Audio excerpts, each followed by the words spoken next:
Всередині травня цього року у Франції в місті Лізьйо відбувся черговий показ фільму під назвою «Маріуполь», який став каталізатором усвідомлення трагедії, що трапилася в українському місті Маріуполь. Насправді це не прем'єра сьогодні відбулася, але вже ці два фільми подорожують містами Франції, починаючи з вересня місяця, коли в Гаврі, місті Гавр, було показано перше фільм «Доля» і «Маріуполь». Ця документальна стрічка знята українським режисером Максимом Літвіновим та продюсером Владимиром Бородянським. Вже вкотре вразила французьку громадськість своєю емоційною силою та безкомпромісним зображенням подій, які трапилися на сході України. Відверто скажу, що вже я дивлюсь ці фільми, котрий третій раз чи четвертий, але досі після перегляду мурахи по шкірі.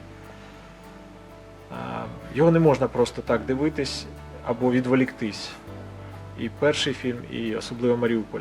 Фільм «Маріуполь» є свідчення звичайних людей, що пережили найстрашенну жорстокість війни та боротьбу за виживання під час обстрілів та бомбардувань міста. Це не просто кіношна стрічка, яку можна бачити в кінотеатрах. Режисер показав, якими були справжніми героями мешканці Маріуполя, які змогли вибратись з-під смертельної пастки. Це життя, яке дуже страшне життя. І я думаю, що для французів, які в більшості не дивляться новини на телеканалах, от саме мова передачі через кіно найбільш така сприйнятна і доступна, і зрозуміла, мені здається. Bien sûr. Je pense qu'en plus la population de Lisieux a témoigné beaucoup de solidarité au peuple ukrainien au moment du début du conflit. Des gens sont venus spontanément donner certains des couches, d'autres des vêtements, d'autres des couvertures. Je pense qu'il y a un véritable soutien populaire au peuple ukrainien. Et je pense que ce soir, les gens seront contents, curieux de venir découvrir ce qui se passe en Ukraine au travers de ce film. Після показу фільму «Маріуполь» виникли конкретні дії та реакції у Франції. Багато посадових осіб та муніципалітетів почули заклик до дії та виявили чутливість до української трагедії. C'est certain que le fait que le conflit ukrainien arrive soit en première page des journaux fait prendre conscience de la place de l'Ukraine, de sa place en Europe. Et forcément, on parle beaucoup plus de l'Ukraine aujourd'hui qu'on en parlait avant. Alors, à la fois malheureusement, mais c'est certain que ça change la perception qu'on a de l'Ukraine aujourd'hui. Avoir une belle salle de 130-140 personnes, donc une jauge bien complète, avec un timing bien serré, quelques discours. Monsieur le général Berger qui... У багатьох французьких містах було організовано акції та покази фільму, як спосіб показати підтримку та привернути увагу до страждань українського народу. Фільм також став підставою для роботи на політичному та законодавчому рівні. Він став міцним свідченням, що впливає на свідомість та освіту людей, а також стимулює політичні дії та звертає увагу до проблеми на рівні французького та міжнародного права. Grand nombre de pays européens soutiennent l'Ukraine. Et on la soutient économiquement, on la soutient sur le plan humanitaire, sur le plan médical, sur le plan financier, budgétaire, etc.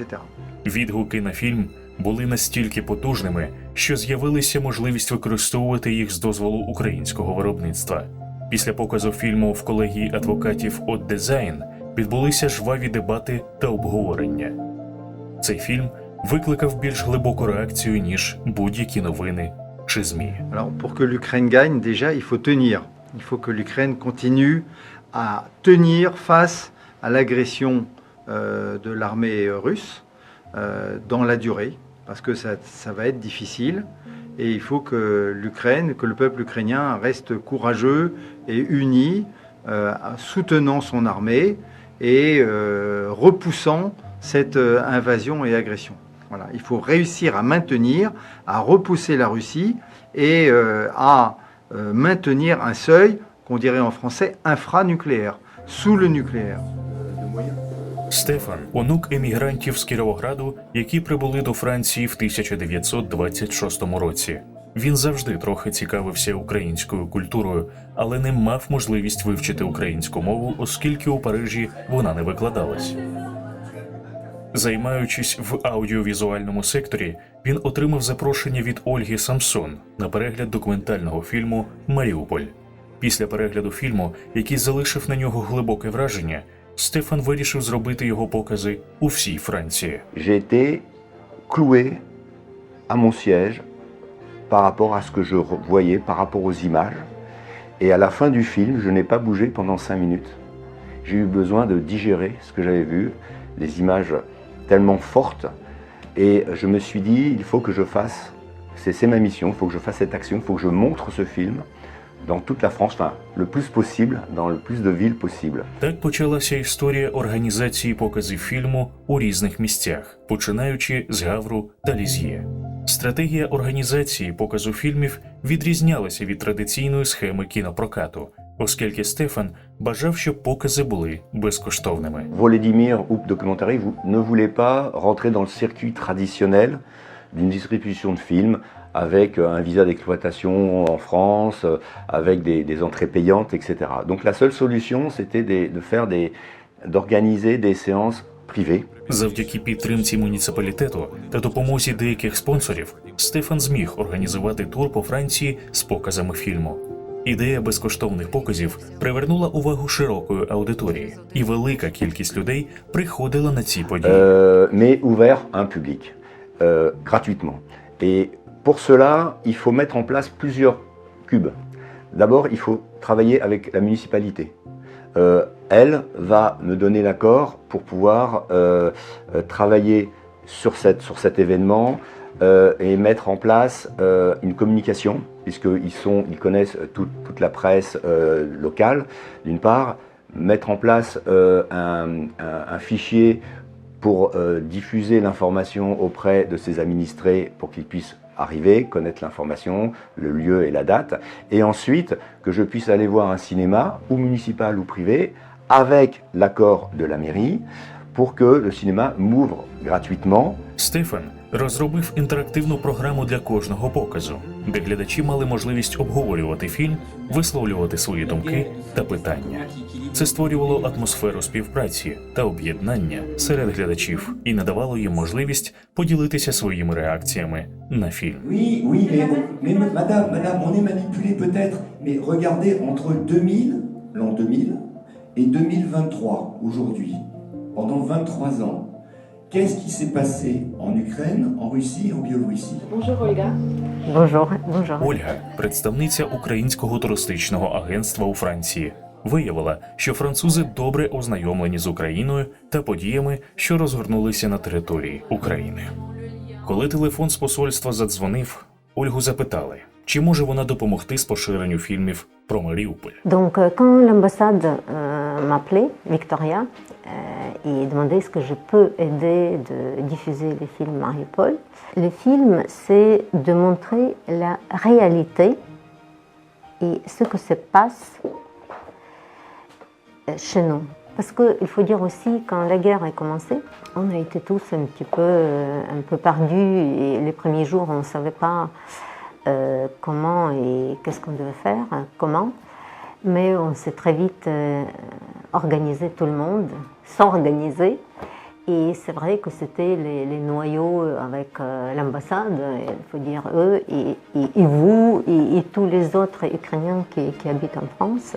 Фільм «Маріуполь» викликав більше зацікавлення та реакцій серед французької громадськості. Його емоційна сила та реалістичні зображення допомогли привернути увагу громадськості до страждань українського народу. Il est nécessaire ce film parce qu'il a des débats. Et dans les débats, on découvre aussi ces anciennes plaies qui étaient cette propagande. Pourquoi est-ce qu'on n'associerait pas les deux ensemble? Ce serait bien d'avoir Dolia et Mariupol dans la même séance. Parce que Mariupol, donc, il a été présenté au Festival de Cannes. Ніколя є комунікабельна особистість з Нормандії, який протягом багатьох років займався комунікаційними проектами на міжнародному рівні. Після вторгнення Росії в Україну він активно долучився до допомоги українцям. L'aventure a commencé en mars 2022 lorsque un ami réalisateur de cinéma m'a interpellé en me disant je viens d'entendre quelqu'un dans le milieu du cinéma qui disaient que ce secteur-là n'était pas très impliqué, ou en tout cas pas investi pour soutenir le conflit en Ukraine, et que voilà, ces artistes-là devaient aussi contribuer, aider, soulever, bouger pour soutenir, pour communiquer, pour parler de ce qui se passait. Після року трансляції цього документального фільму великі міста реагують на нього з емоціями та роздумами. Глядачі відчувають потребу поспілкуватися з учасниками подій, їх родиною і оточенням, обговорити фільм та переглянути своє судження.